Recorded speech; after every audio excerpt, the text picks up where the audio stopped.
সংসারে যদি সবাই লাভ ক্ষতির হিসেবটা করতো তাহলে পৃথিবীটা এরকম হতো না। আব্বা, মানুষই মানুষে মারে, কি লাভ কও? ও কি বলতে চাচ্ছে বলো তো আমাকে? ও আমারে চ্যালেঞ্জ করেছে। হ্যাঁ, এখন তোমার উচিত হবে প্রতিবাদ করা, মানে প্রতিশোধ নিতে হবে তোমার। ডলি একটা মেয়ে মানুষ, সেজন্য তার আমি ছাড়ে দিলাম। তুমি একটা সিনিয়র মুরব্বী মানুষ, তোমাকে আমি ওইভাবে ছাড়ে দিচ্ছি, তাহলে পরে আমার কাজ কি হবে? তোমাদের কাছ থেকে খালি মাইর খেয়ে যাও, মাইর খেয়ে যাও। শোন রে মকবুল, আমার তো চিনিস, এমন চাল চাইলে দেবো না যে চোখের পানি নাকের পানি সব এক হয়ে যাবে। তুই কি আগের দিনের রাজা বাদশাহ যে যা ইচ্ছা বলা বলি করবি আর যা ইচ্ছা তাই করবি? শোন, এটা স্বাধীন দেশ, বুঝেছিস? আইন আছে, দেশের একটা আইন আছে। এখন উল্টাপাল্টা কথা কবি না, শব্দ করে কবি না, তাহলে বিপদ আছে। হ্যাঁ, বলে দিলাম। ঠিক মামা, আপনি এই কথাটা আপনার এই যে সোনারসান ভাগ্নাটা আছে না, তার একটু বুঝায় কন। সে মনে করে যে উল্টাপাল্টা কাজ করে যাবে আর বাড়ির উপর থেকে সে পলায় যাবে, তারে কেউ ধরতে পারবে না নে। হ্যাঁ, ওইসবের দিন শেষ। এখন রাস্তাঘাটে সব জায়গায় সিসি ক্যামেরা ফিট করা আছে। সেই ক্যামেরায় যদি ছবি উঠে আর সেই ছবি যদি ফেসবুকে চালানো যায়, তারপর সে যদি বান্দরবনে যায় বান্দরের সাথে বিয়ে করে ঘর করে, তালি পরেও পুলিশ তারে ঠিকই খুঁজে বের করবে না।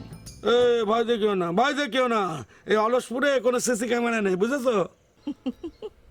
মামা, আপনি তো কোনো খোঁজ খবরই রাখেন না। আরে সব জায়গায় সিসি ক্যামেরার দরকার নেই। এখন আমরা মহাকাশে স্যাটেলাইট পাঠাচ্ছি, সেই স্যাটেলাইটের জন্য সব জায়গায় ক্যামেরা ফিট করা লাগে না। এক জায়গায় ক্যামেরা ফিট করা থাকবি, তারপর টিপি টিপি টিপি টিপি ছবি তুলে পাঠাই দিবে না। এসব কি বলে রে? হ্যাঁ, এ মামা, তুই দেখছো মানে পৃথিবীর এমন কিছু নাই যে সে জানে না। মানে একটা বদমাশ প্রকৃতির মেয়ে, একটা মানে খুবই খুবই দুষ্ট, একটা খুবই বদমাশ। এ মামা, এ মামা, এই দেখছো কত বড় বিয়াদব? হ্যাঁ, আমি যে তার ভাসুর, মানে সে দাবি করে, মানে সেই ভাসুরের কলার সে চাপে ধরেছে। তুমি দেখছো মামা কত বড় বিয়াদব? আপনি যে আমার ভাসুর আর আমি যে আপনার ছোট ভাইয়ের বউ, সেটা আপনার মনে রাখা লাগবে। আপনি সমস্যার না মিটে আমার বাড়ি থেকে তাড়ানোর চেষ্টা করতেছেন, আর আমি কি আপনার কলার না ধরে এমনি বসে বসে থাকবো নাকি? মামাজি, আরে আপনি ভয় পাচ্ছেন কি জানি? আমি তো আপনার কলার ধরবো না, আপনি আমার মামা শ্বশুর না। বলা যায় না, বলা যায় না বাবা। তুমি যা দেখালে তাতে তো আমার ভয় লাগতেছে। তুমি আরো অনেক কিছু ধরতে পারো বাবা রে।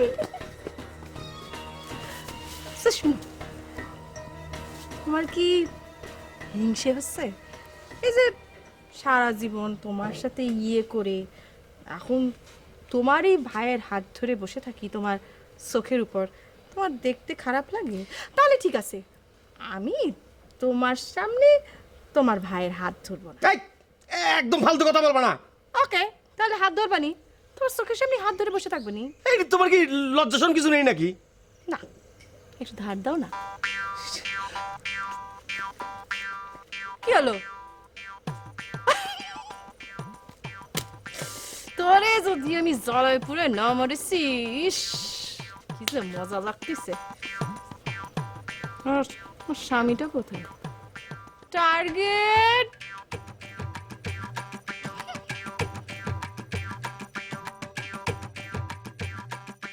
দাদা যান, আপনি অনুমতি দিলে আমি আপনার কটা কথা বলতে চাই। হ্যাঁ দিলাম। সবাই যে বলে বড় খান সাহেবের হৃদয়ে কোনো মমতা নেই, কথাটা কি সত্যি? খামোশ! রসিকমুল্লার সামনে দাঁড়িয়ে এত বড় বেয়াদবি করার সাহস পর্যন্ত কেউ পায়নি। বেয়াদবি তো করিনি, অধিকার নিয়ে বলেছি। বাড়িতে বিড়াল কুকুর পুষলেও মানুষের তার প্রতি মায়া জন্মে, সেই মায়ের অধিকার নিয়ে বলেছি। আমি বলি এমন একটা কথা, তুমি আমার বংশের ধারা জানো না, আর সেই হিসেবে তো আমি কিছুই না। আমার পূর্বপুরুষরা কোনোদিন অন্যায় আর নিজেদের অপমান দেখে স্থির থাকতে পারে আমার মা আমার বোনকে যে আটকে রেখেছেন, এটা অন্যায় হচ্ছে না? না। আমি তোমার মাকে বন্দি করি নাই, তিনি নিজেই নিজেকে বন্দি করে আমার উপর দোষ চাপাতেছেন। এটা আমার উপর অন্যায় আচরণ না? কিন্তু আপনি তো তার হাতে পানি গ্রহণ করতেছেন না। হ্যাঁ, করতেছি না, কারণ আমার ছেলে আমার অনুমতির বাইরে বিয়ে করেছে, তারপর আমি তাকে মেনে নিয়েছি। কিন্তু তারপরে কি হয়েছে, আমার শত্রুপক্ষ আমার বউবারে নিয়ে গিয়ে রাতে আটকে রেখেছে। সেই অপমান আমি কিভাবে সহ্য করি? তার প্রতিশোধ না নিয়ে তো আমি কিছুই করতে পারি না। আমার উঁচু মাথা নিচু করে দিলাম। তুমি কি চাও না আমি তার প্রতিশোধ দিই? কেন চাইবো না দাদা হুজুর? আপনার অপমান কেউ করুক, সেটা তো আমি স্বপ্নেও ভাবতে পারি না। তালিবারে কেন এত তাড়াহুড়া? আমি তো বলেছি আমি তুফান গাছের খন্ডিত মস্তক চাই। আর নানি ভাই আমার সামনে হাত ধরে বয়সের দু হাত তুলে আমার কাছে ক্ষমা চাইবে, বুঝছো? কিন্তু সেটা তো তাদেরকে মেনে নিয়েও করা যায়, যায় না? যায়, কিন্তু তাদের প্রতিশোধের স্পৃহা করে যায়। প্রতিশোধের স্পৃহা বলে কিছুই থাকে না।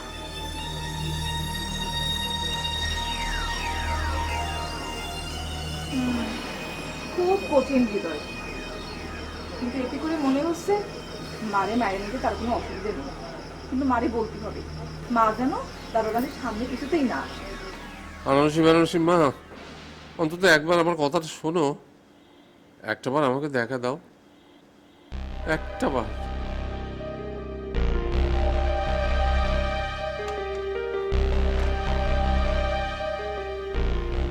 বেনারসি মা, তুমি কি আমার কোনো কথাই শুনবে না?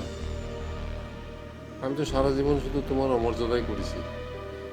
তুমি যেটা করেছো একদম ঠিক করেছো, এটাই করা তোমার উচিত ছিল। আমি তো একটা অথর্ব, আমি একটা মানুষ না, আমি তো একটা অমানুষ। কে বলেছে আপনি অমানুষ? বলেন, কে বলেছে? আপনার মতো মানুষ লাখে একটা হয় না। আপনার বিরুদ্ধে তো আমার কোনো অভিযোগ নেই, আপনার বিরুদ্ধে আমার কোনো অনুযোগও নেই। সারা জীবন শুনেছি মানুষ নাকি ছেলের বউকে পেলে সাদরে গ্রহণ করে। কই আমার ক্ষেত্রে তো সেটা হলো না। আসলে সবই কপাল। ফাটা কপাল কি আর কোনোদিন জোড়া লাগে? এই সব কিছুই তো আমার ব্যর্থতা। আমার ব্যর্থতার কারণে যে তুমি আজকে বন্দি হয়েছো। তুমি চলে এসো, দরজাটা খোলো, আমি তোমার নিয়ে এ বাড়ি থেকে চলে যাবো। না না, আপনি কেমন কথা করছেন? এটা আমি চাইনি। আমার জন্য আপনি সংসার ত্যাগ করবেন কিসের জন্য? তার চেয়ে আপনি এক কাজ করেন, আমার যেখান থেকে নিয়ে এসেছেন সে অলসপুরে আবার রেখে আসেন। সবার কপালে তার সবকিছু জোটে না। কোনো কোনো মানুষের সারা জীবনেই ভালো, আর কোনো কোনো মানুষের সারা জীবন হচ্ছে চোখের পানি আর কষ্ট।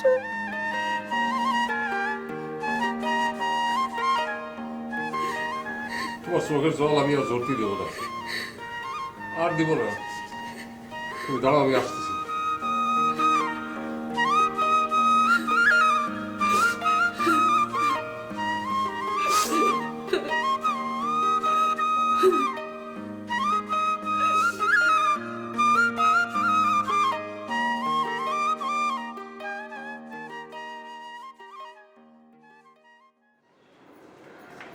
আব্বা, মার সাথে কথা হলো? হ্যাঁ হয়েছে।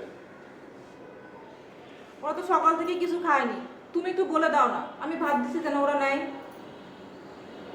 তুই এক কাম কর, তোর মার গিয়ে আনারসের কথা বল, বলি যে আনারস তো ছোট মানুষ, ও তো না খেয়ে থাকলে অনেক কষ্ট পাবে, আমার মনে হয় তারে শুনবি।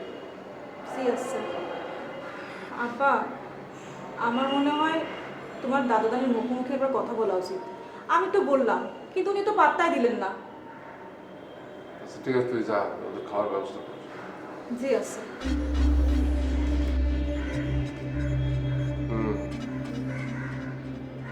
তুই ঠিকই বলেছিস তোমার, আমি দাঁড়াবো, এখন দাঁড়াবার সময় হয়েছে, মানে অনেক দেরি হয়ে যাবে।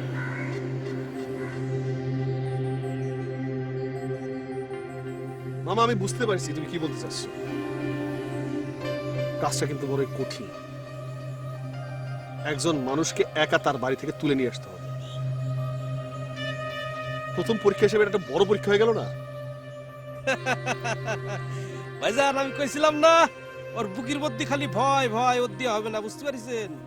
আরে ভাই নেই, আমি যায় কি করেছিলাম জানো? যায় মনে করো ঠাস ঠাস করে গুলি করে একটারে ফালাই দিয়ে আসছিলাম, কেউ জানেও না, খবরই নাই, কোনো কেউ টেরই পায় নাই, বুঝতে পারিস? এই থাম, ওরে ক্ষতি দে। মামা ও যে কাজটা করছে সেই কাজটা পানির মতন সহজ। একটা মানুষ হাইটে যাচ্ছে, সে গিয়ে পাশ থেকে গুলি করে দিচ্ছে, মানুষটা মরে গেছে, সে চলে আসছে। এই কাজটা তো সহজ না। একটা মানুষের ঘরে ঢুকে তাকে জলজান্ত ওখান থেকে টুপ করে তুলে নিয়ে আসতে হবে, তার গায়ে কোনো আচরণে যাবে না। কাজটা কিন্তু কঠিন। শোন, আমার বিরুদ্ধে পরিবারতন্ত্রের অভিযোগ উঠেছে। আমি তো আর দেশের ওই 5টা লোকের মতো না, হ্যাঁ, কাউকে নিয়ে এসে সিংহাসনে বসাই দিলাম। হ্যাঁ, আমি তা না। শোন, তোরে যে আমি সেনাপতি বানাইছি, তোরে দেখাইতে হবে, যোগ্যতা দেখাইতে হবে, কর্ম দিয়ে তোর যোগ্যতা প্রতিবাদী দেখাইতে হবে। এটা প্রমাণ করতে হবে, প্রমাণ করতে হবে। হ্যাঁ ঠিক আছে মামা, তুমি যখন বলছো আমি চ্যালেঞ্জটা গ্রহণ করলাম। আমি যদি জয়লাভ করি তখন কিন্তু এই ষড়যন্ত্রকারীদের রক্ত দিয়ে আমি উৎসব করব। কোন মির্জাফরের জায়গা আমি রাখবো না। আরে না না, এইসব হবে না, এইসব হবে না, এইসব ফালতু কথা নিষেধকরণ করলাম। এই সেনাপতি কিসের রে? তোর রক্ত যদি একটু বার না করতে পারে তাহলে কিসের সেনাপতিরে বানাইছি? হ্যাঁ মামা, দু একটা হাত পা ভেঙে সাইজা করতে পারলে আমার এই পথ ধরে তো কোনো লাভ নেই। তাই বলে আপনি নিজের লোকের খুন খারাপি করে এসব প্র্যাকটিস করাবেন নাকি? এই মিকি, তুই না এইসব নিয়ে বড়াই করিস, তোর না অনেক সাহস, অনেক জোর। সমস্যা কি? হ্যাঁ, আপনি কি ধরে নিষেধকরণ করলাম? নিষেধকরণ করলে একদম তাহলে বন্দুক আমার- নিচে। এটা তো আমি আর কি করছিলাম। আপনি কি বলছেন মিয়া ভাই? আপনি খুন খারাপির মতো এরকম একটা সিরিয়াস বিষয় নিয়ে আপনি আর কি করলেন? এটার কোনো কথা হলো নাকি?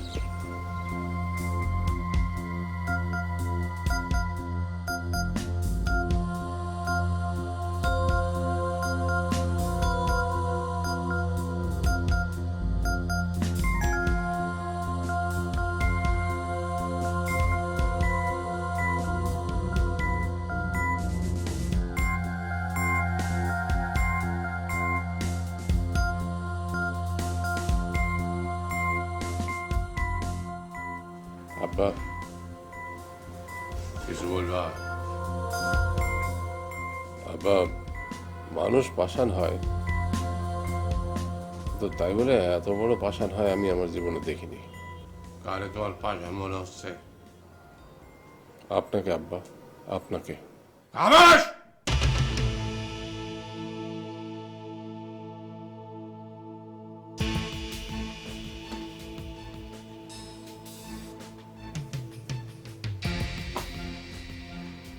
তোর সাহস হয় কি করে পিতার সামনে দাঁড়িয়ে এরকম তাকে অপমান করা? খান মোহাম্মদ ওয়াসিক বিল্লাহ কোনোদিন তার বংশধরকে শেখায়নি বেয়াদবি করা। আমি তো কোনো বেয়াদবি করিনি আব্বা, আপনি কেন বেয়াদবি মনে করতেছেন? আমি তো আমার অধিকারের কথা বলেছি। আপনি যদি না চান আমরা এখানে থাকি, তাহলে আমি আমার পরিবার পরিজন নিয়ে অন্য জায়গায় চলে যাবো। হুমকি দিচ্ছ তুমি আমাকে?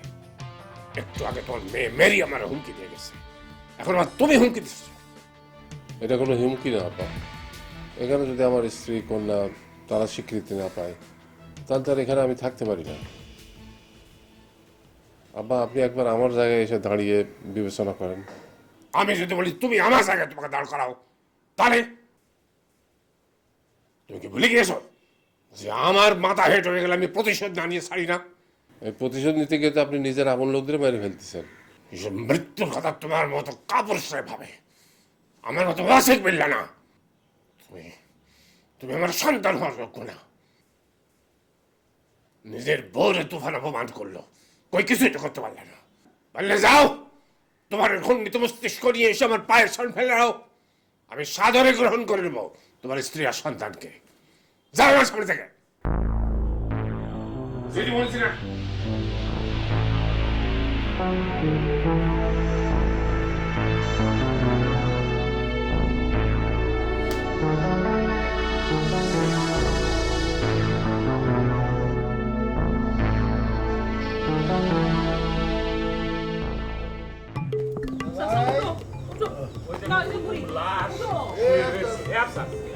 বাবা রে বাবা, সন্ধ্যা হইতে না হইতে সিধে শুয়ে আছে। সে সন্ধ্যা কত রাত্রি জানিস? সে রাত্রিবেলা কি জন্য রে? এই হ্যাঁ মাথা যে কাজ কারবার তোমরা শুরু করেছো, দিনের বেলা আসতে আমাদের ঘেন্না করো, সেজন্য রাইট করে চলে আলা। মুখ সামলে কথা কম, মুখ সামলে কথা কছি। মুখ সামলার কথা কব না নে। গ্রামের সবাই তোমাকে নিয়ে একটা নালিশ বসাবে, সালিশ বসাবে, সেখানে তোমাদের বিচার হবে, তোমাদেরকে এক ঘরে করে দেওয়া হবে। গান আমাদের অপরাধ কি রে সিরু? হ্যাঁ আমাদের এক ঘরে করবে গান? আরে ভাই, তুমি যদি জায়গায় জায়গায় ঘুমাও তাহলে তুমি ডাকলে তো তুমি উঠবে না নে। ধরো তোমাকে আমি ডাকলাম, তুমি তো শুনবাই না নে। কর না কর, তোরা দুজনে মিললে আমাদেরকে এক ঘরে কর না, দেখি কে মানে, কেউ মানবে না তোদের কথা। আরে না না, এটা আমাদের ফাঁকা বলি না, এটা গ্রামের সকলে একসাথে হয়ে তোমাদের এগেনস্টে প্রতিবাদ করিছে। তারা আমার কাছে আইছিল। দেখো, এই যে কিছুদিন আগে এই যে তোমার দুই ভাগ্নে সনেট আর টার্গেট কাইসেবানের বউয়ের সাথে যে কাণ্ডটা করলো, তারপর নতুন একটা মেয়ে এসে জুটেছে। দেখো, আমাদের এই গ্রামটা কিন্তু বেলেল্লাপনা করা যাবে না, এটা একটা ভদ্রলোকের গ্রাম। আরে আসছে দুদিনের জন্য বুঝলি। আর ওই রাস্তা দিয়ে যাচ্ছিল, তাই বললো এটা আমার মামার বাড়ি, তা আসছে দুদিন থাকবে আবার চলে যাবে, তাই না রে ডলি? তাছাড়া কি, ওই মেয়ে তো মেহমান, ওই মেয়ে তো আর সারা জীবনের জন্য এই বাড়িতে আসে নাই, বেড়াইতে আসছে। তোমাদের তো কোনো জায়গায় যাওয়ার নাই, এই জন্য তোমরা গ্রামে বসে থাকো, কোথাও ঘুরতে যেতে পারো না। এই কথা কয়ে কোনো লাভ নেই ডলি। শোনো, বেড়ানোর জায়গা কিন্তু তোমারও আছে। চালি পরে মাসের মধ্যে 15 দিন সেই জায়গায় গিয়ে বেড়াতে পারো তুমি। ওই মেয়ে এখানে কেন এসে সেটা কিন্তু আমরা ঠিকই বুঝি, আমাকে ধন ফোন বুঝায় কোনো লাভ নেই। কি বুঝো? হ্যাঁ কি জানো? কি বুঝো তোমরা? কি বুঝো? কি জানিস তুই? কি করতে চাচ্ছিস? এই চাচা কি জানে? ও কি জানে? সবই জানি। এই মেয়ের সঙ্গে তোমার ভাইয়ের বিয়ে হতে গেছিল, সেই মেয়ের বিয়ের পিড়িতে বসায় রেখে তোমার ভাই পালায় চলে আসছিল। সব জানো না তুমি? সব জানো? ওই বিয়েতে তো বরযাত্রা হিসেবে তুই গেছিলি, তাই না? একটা কবজি ডুবায়ে পোলাও মাংস খেয়ে এসেছিস, হাত থেকে এখনো গন্ধ যায় নাই। দেখি দেখি তুলি বাজাতে পারিস কিনা দেখি দেখি, তাও তো পারবি না, একটা ঘি লাগিয়ে আছে হাতের মধ্যে। জি ভাইজান, আপনার কথা একদম ঠিক।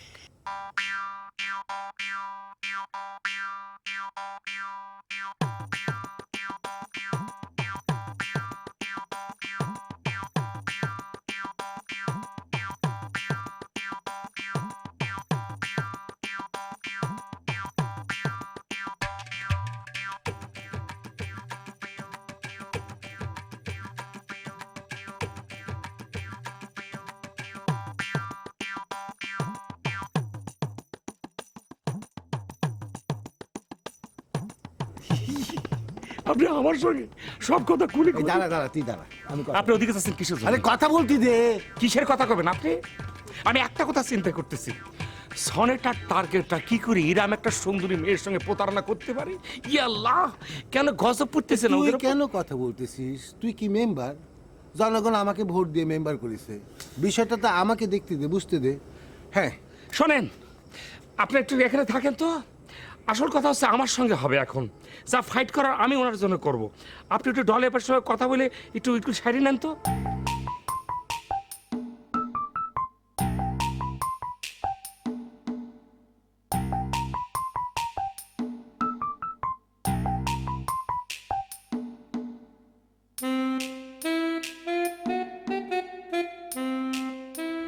আপনার নামটা কি জানতে পারি?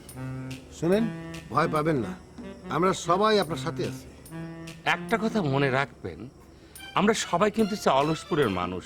আপনি নিজেরে কখনো একা মনে করবেন না, সবসময় মনে করবেন আপনার সঙ্গে কেউ না কেউ আছে। আমরা সবাই অলসপুরের মানুষ হচ্ছি খুবই প্রতিবাদী।